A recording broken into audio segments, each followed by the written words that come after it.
Hey everybody, I'm Lex and welcome to Words of This Life. Running, even if I fall, I know I'll be safe in my skin. Hey, hey, hey. What's up everybody? Welcome back if you've been here before, and if this is your first time here, welcome to my channel. If you like this video, I would be so grateful if you would like and subscribe, and feel free to share it as well. In today's video, I'm going to be talking about the craziest thing that happened to me in prison and then the coolest thing that happened to me in prison. And they are two very, very different things. There weren't a ton of cool things that happened in prison, but I do have one really awesome one to share with you.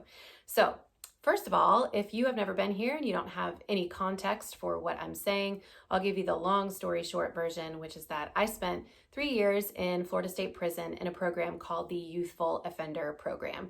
The Youthful Offender Program, or YO program, was run a lot like a boot camp. And this is just my personal experience in prison where I was at Hernando Correctional Institution in Florida.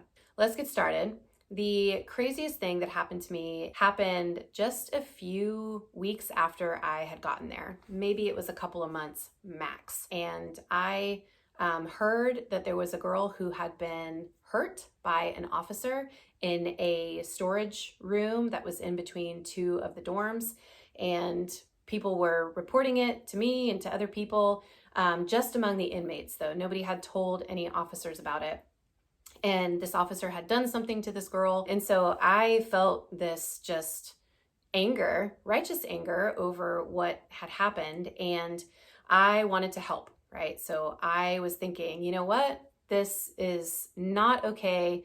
Somebody needs to say something about this. Somebody needs to stand up for this girl. So I decided that I was going to talk to the warden. So I put in a request and had it sent over to the warden's office, and I got called out. I don't remember if it was the next day or a couple days later. I don't remember the timing of it at all, actually. But I got called to the warden's office. And so I thought, well, this is going to be good. I'm going to have an ear with this woman, and I'm going to be able to tell her what happened and what the officer did and get some justice for this girl, right? Wrong. It did not go that way at all. So got called out. They walked me over to the warden's office. I came in, I sat down, and I think I had written in the request, or somehow they already knew what I wanted to talk with them about. So either I had told another officer and they passed it on, or I had written it in the request. So I walk in, I sit down, and the warden says to me, "Are you lying on my officer?"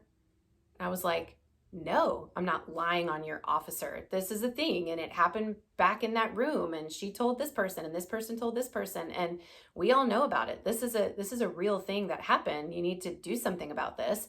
And the warden said, "If you say this again, I will sue you for defamation of character because you're lying on my officer."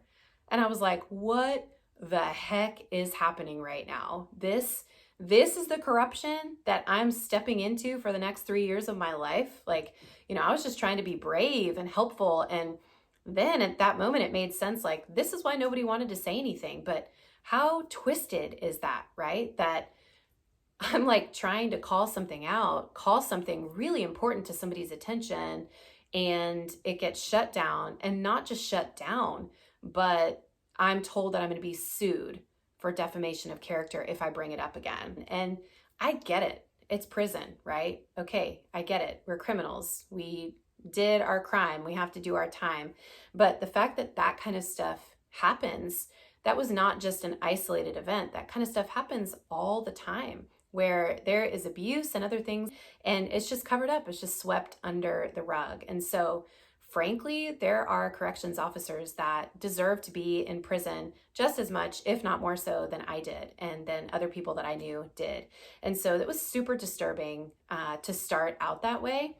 And honestly, it kind of silenced me in a lot of ways. I was like, okay, I do not want to mess with the warden. I don't want to mess with these people. I just want to, keep my head low and do what I'm supposed to do. And I didn't. I got in all kinds of trouble and got shipped off the compound, and I was not in a good place myself. But it was just crazy that you're trying to speak up and you want to protect somebody and you want to make sure that things like that don't keep happening, but that's not what they wanted to do. That's not what the other officers cared about. That's not what the warden, like the highest of the high on the prison chain of command there, they just didn't care. And so that was really disheartening. That was the only time that something like that happened that I was involved, but it happens all the time, especially at larger prisons too. So the one that I was at was a little bit smaller and it was minimum security. So just a different feel there than in some of the other places. But it happens all the time. And it's just swept under the rug every time. So even when like huge allegations are made, prisons will still just say, no, this isn't real, And then you're put in this position of like, okay, are we going to believe the criminals, right? Because how do people feel about criminals? Not great, right? But if you don't feel great about criminals, you shouldn't feel great about these twisted, sideways officers and system. I mean, the whole system is so broken. And so I just got to see that firsthand in a lot of ways, but that was the first major thing that happened. And that was the biggest thing that happened, like I said, that I was involved in while I was there. There were some other crazy things that happened. My favorite crazy things were the staged crazy things. And so middle of summer, it's 105 degrees. There's no air conditioning in these dorms. And these girls are just getting hot. They're getting hot and they're getting tired and they want to go sit in an air conditioned room for a couple of days. So they stage a fight. Or in one case, there was a girl that pulled her pants down, pulled her shirt up, and ran down the street screaming about being attacked by something. And they put her in the psych unit for a couple of days because she was acting like she was crazy, but it was staged.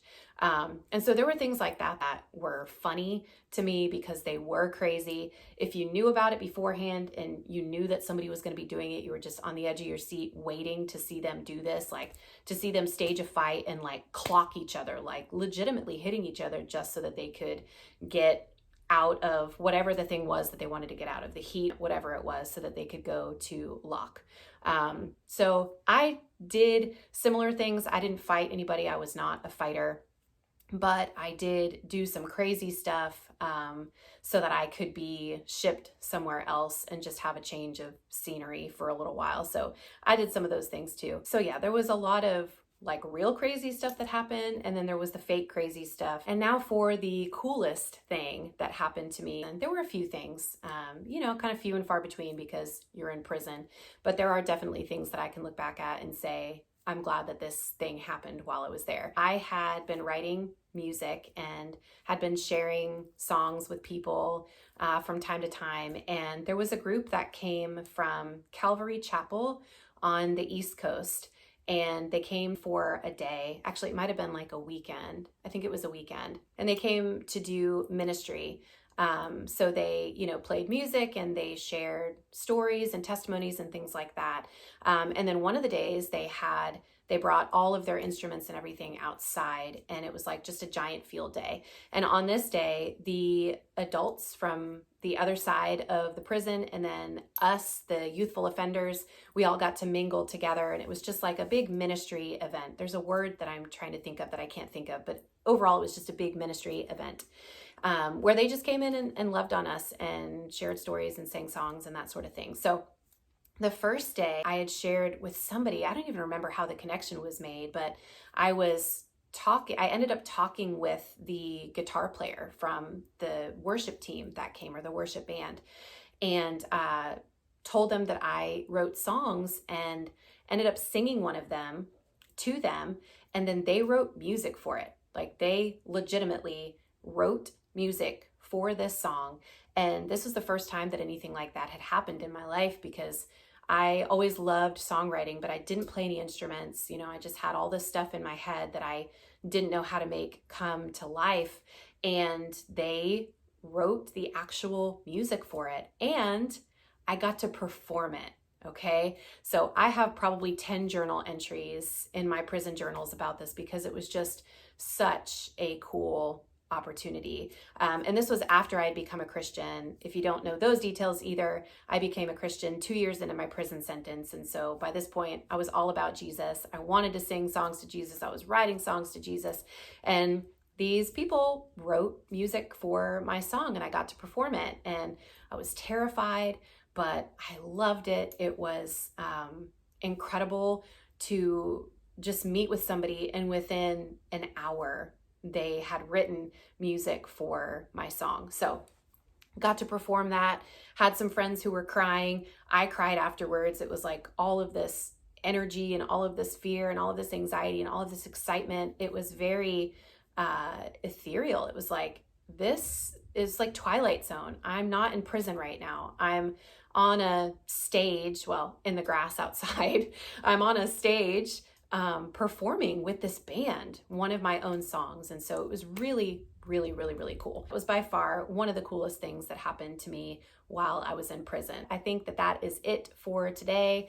I definitely wanted to share about the craziest thing that happened to me while I was in prison because a few people have asked that. And then, yeah, I just wanted to end on a little bit lighter of a note and talk about the super cool thing that happened, because not everybody has cool experiences in prison, and I am grateful that I have that one to look back at. If you've been in prison, what was the craziest thing that happened to you in prison or in jail? You can share in the comments, because I would like to hear your crazy prison experiences as well if you have them. Thank you so much for listening and for watching today, and I hope that you'll come back and watch some of my other videos. And if you haven't already, I would love it if you would subscribe. And as always, please feel free to share this with anyone.